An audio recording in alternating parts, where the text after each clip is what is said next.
Bounce.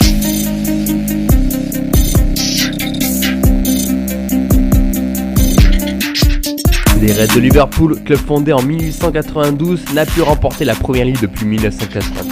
Après avoir vécu des années difficiles entre 2009 et 2016 où l'équipe oscillait entre la 6ème et la 9ème place, Liverpool recoupe enfin la Ligue des Champions depuis seulement 3 saisons.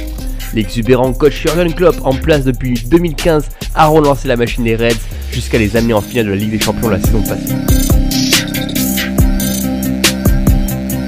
Exit Karius, décrié sous aux boulettes de la dernière finale de la Ligue des Champions, les Reds ont investi sur Alisson Becker au terme de très bonnes performances avec la Roma.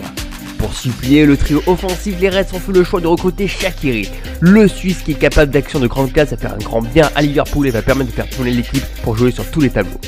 Au milieu, il se renforce avec Fabinho, le Brésilien est un bon récupérateur de ballon et sera précieux dans le centre du jeu en rotation avec Henderson.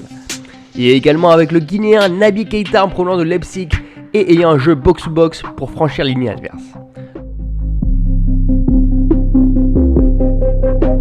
Véritable phénomène la saison passée où il réussit toutes les actions qu'il entreprenait, Mo Salah reste à Liverpool et sera le joueur à suivre.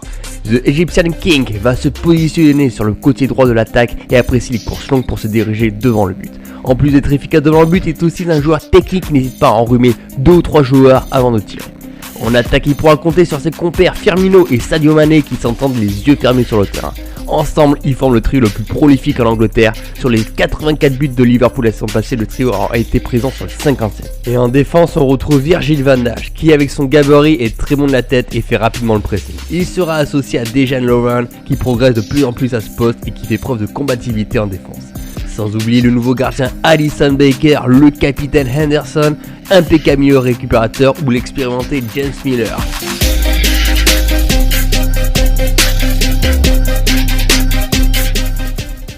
Jürgen Klopp se dirige vers un 4-3-3 offensif. C'est un adepte du pressing haut ponctué par des attaques éclairées du trio Salah, Mané, Firmino.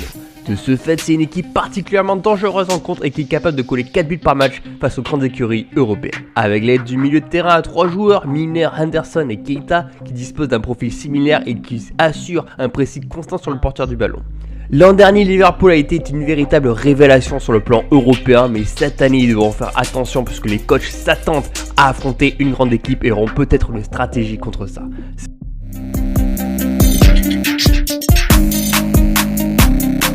L'an dernier, ils terminent 4ème de la première ligue, ils n'ont perdu que 5 fois, mais principalement contre des cadors du championnat comme Manchester United, Chelsea ou Tottenham. S'ils parviennent à rectifier le tir cette saison, ils peuvent titiller le haut et remporter ce trophée qu'ils espèrent depuis plus de 30 ans. En Ligue des Champions, ils ont réalisé un parcours quasi parfait. Le monde entier a pu découvrir la méthode Klopp. Et tous les adversaires sont tombés dedans.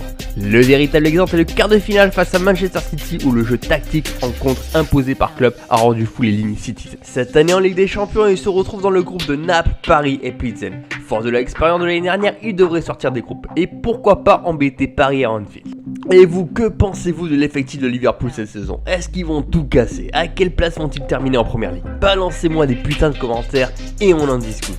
Et dites-moi aussi quelle équipe voudrez-vous que je fasse. Et allez, n'hésitez pas non plus à vous abonner et à liker la vidéo. Et moi je vous dis à très bientôt pour parler d'une équipe allemande. Salut!